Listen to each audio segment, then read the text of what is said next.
بسم اللہ الرحمن الرحیم۔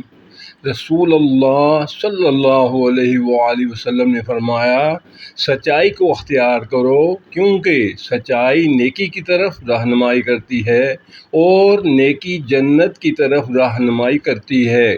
آدمی سچ بولتا رہتا ہے اور سچائی کا متلاشی رہتا ہے، حتیٰ کہ وہ اللہ کے ہاں صدیق یعنی بہت سچا لکھ دیا جاتا ہے۔ اور تم جھوٹ سے بچو کیونکہ جھوٹ گناہوں کی طرف رہنمائی کرتا ہے اور گناہ جہنم کی طرف رہنمائی کرتے ہیں۔ آدمی جھوٹ بولتا رہتا ہے اور جھوٹ کا طلبگار رہتا ہے، حتیٰ کہ وہ اللہ کے ہاں جھوٹا لکھ دیا جاتا ہے۔